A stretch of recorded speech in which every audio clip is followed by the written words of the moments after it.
आज हम देखेंगे कि आयोनाइजेशन एंथैल्पी क्या होती है, आयोनाइजेशन एनर्जी या आयोनाइजेशन पोटेंशियल भी इसे कहते हैं। तो इसका बहुत ही इंपॉर्टेंट टॉपिक है ये, आगे 11th 12th बीएससी तक चलता रहता है, आगे जा केमिस्ट्री में भी आता है। तो सक्सेसिव आयोनाइजेशन एंथैल्पी भी देखेंगे। पिछली वीडियो में हमने देखा था कि एटम में पीरियोडिक टेबल में ऊपर से नीचे जाने पर तो एटम का साइज बढ़ता जाता है और लेफ्ट टू राइट जाने पर साइज घटता जाता है।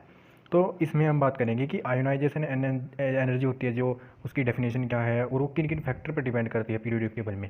ऊपर से नीचे जाने पर क्या होता है, लेफ्ट टू राइट जाने पर क्या होता है, ये इसमें देखेंगे। तो सबसे पहले आयोनाइजेशन एनर्जी, जैसे हम किसी एटम से इलेक्ट्रॉन्स, हम जानते हैं कि किसी भी एटम में, ये हमारे पास एटम है, इसमें इलेक्ट्रॉन्स इसके पॉजिटिव चार्ज द्वारा अट्रैक्ट होते हैं। जो ये न्यूक्लियस है बीच में, ये इलेक्ट्रॉन्स होते हैं जो वो पॉजिटिव चार्ज द्वारा अट्रैक्ट होते हैं, पॉजिटिव चार्ज द्वारा अट्रैक्ट होते हैं। तो न्यूक्लियस, तो इस एटम से इलेक्ट्रॉन को निकालने के लिए एनर्जी सप्लाई करनी पड़ती है।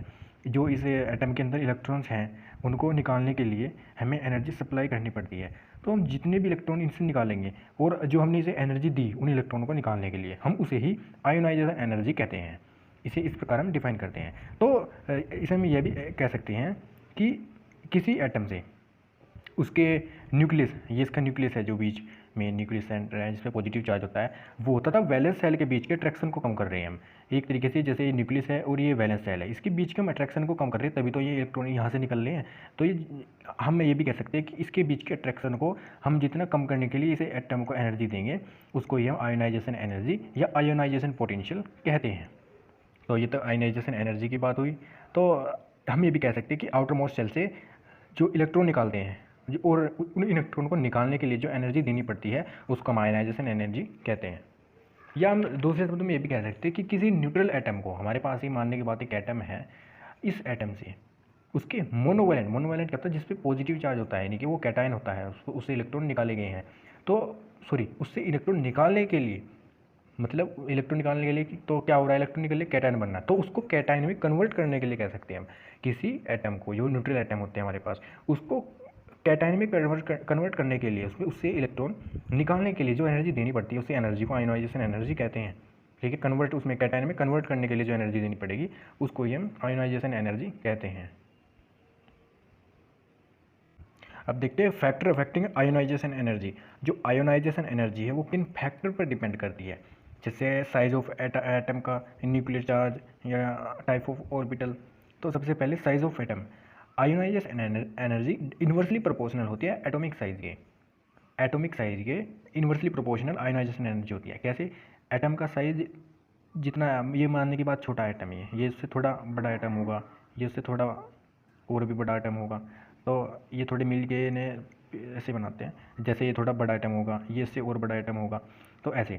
तो एक हम कह रहे हैं कि आयोनाइजेशन एनर्जी होती है जो वो इन्वर्सली प्रोपोर्शनल होती है एटॉमिक साइज की। अब देखते हैं क्यों होती है, ऐसा क्यों होता है।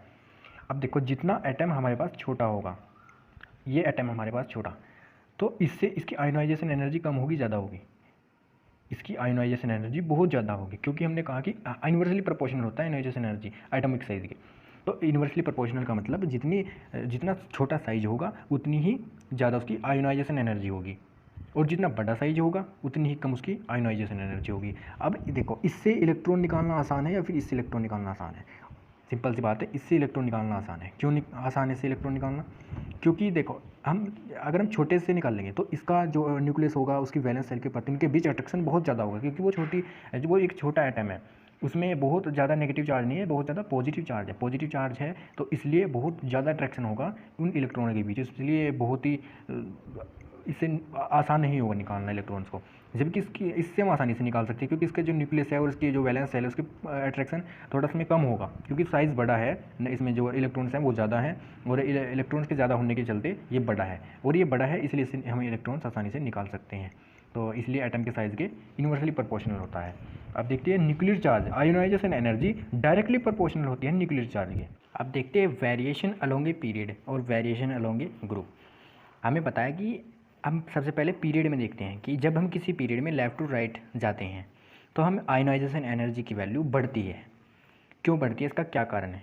क्योंकि हमें पता है, हमने पिछली वीडियो में भी देखा था कि किसी ग्रुप में लेफ़्ट टू राइट जाने पर एटम का साइज़ घटता जाता है। एटम का साइज़ घटता है तो उसकी जो नंबर ऑफ़ सेल्स हैं वो तो सेम रहती है, परंतु जो इफेक्टिव न्यूक्लियर चार्ज होता है, जैसे पॉजिटिव चार्ज तथा वैलेंस सेल के बीच जो अट्रैक्शन होता है वो बढ़ता जाता है, जिसके चलते एटम का जो साइज़ है वो घटता जाता है लेफ़्ट टू राइट जाने पर।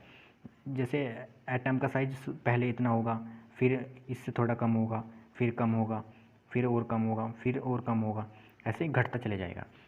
तो जब हम किसी पीरियड में लेफ़्ट टू राइट जाते हैं तो नंबर ऑफ़ शेल्स तो सेम रहती है, और इफेक्टिव न्यूक्लियर चार्ज जो उसका वैलेंस न्यूक्लियस का जो न्यूक्लियस का वैलेंस सेल के प्रति अट्रैक्शन होता है वो बढ़ता जाता है, जिसके चलते ये छोटे होते जाते हैं एटम्स। तो आयोनाइजेशन एनर्जी इसकी जो आयोनाइजेशन एनर्जी है वो किस तरीके से डिपेंड करती है। अब देखो, जैसे जितना साइज छोटा होगा तो उसकी आयोनाइजेशन एनर्जी उतनी ही ज़्यादा होगी क्योंकि इससे इलेक्ट्रॉन निकालना बहुत मुश्किल हो जाएगा और इससे इलेक्ट्रॉन आसानी से निकल जाएंगे। तो लेफ़्ट टू राइट जाने पर आयोनाइजेशन एनर्जी बढ़ती जाती है क्योंकि एटम का साइज घटता जाता है। और अब देखते हैं वेरिएशन अलोंग ए ग्रुप। अब हमने देखा था कि ग्रुप में ऊपर से नीचे जाने पर एटम का साइज बढ़ता जाता है। क्यों बढ़ता है? क्योंकि ऊपर से नीचे जाने पर नंबर ऑफ़ शेल्स बढ़ती जाती हैं और इफेक्टिव न्यूक्लियर चार्ज घटता जाता है। तो ऊपर से नीचे जाने पर तो बढ़ेगा साइज़, और अगर साइज़ बढ़ेगा ऊपर से नीचे जाने पर तो जो आयोनाइजेशन एनर्जी है वो घटती जाएगी। क्यों घटती जाएगी? क्योंकि एटम ऊपर छोटा होगा तो बहुत ज़्यादा एनर्जी देनी पड़ेगी इससे इलेक्ट्रॉन निकालने के लिए। नीचे थोड़ा बड़ा होगा तो इसमें ये जो न्यूक्लियस सेल्स का और वैलेंस सेल के प्रति अट्रैक्शन है वो उसका थोड़ा कम होगा, इसलिए इससे इलेक्ट्रॉन थोड़ी आसानी से निकल जाएंगे। जो इससे नीचे और भी बड़ा होगा एटम, उससे और आसानी से निकल जाएंगे। तो ऊपर से नीचे जाने पर आयोनाइजेशन एनर्जी का मान घटता जाता है, इसका यही कारण है। तो आगे हम देखेंगे कि आयोनाइजेशन इलेक्ट्रॉन गेन एंथैल्पी क्या होता है, सक्सेसिव इलेक्ट्रॉन गेन एंथैल्पी क्या होता है, और उसके फैक्टर फैक्टिंग किस किस चीज़ों पर डिपेंड करता है। तो इलेक्ट्रोनेगेटिविटी को देखेंगे।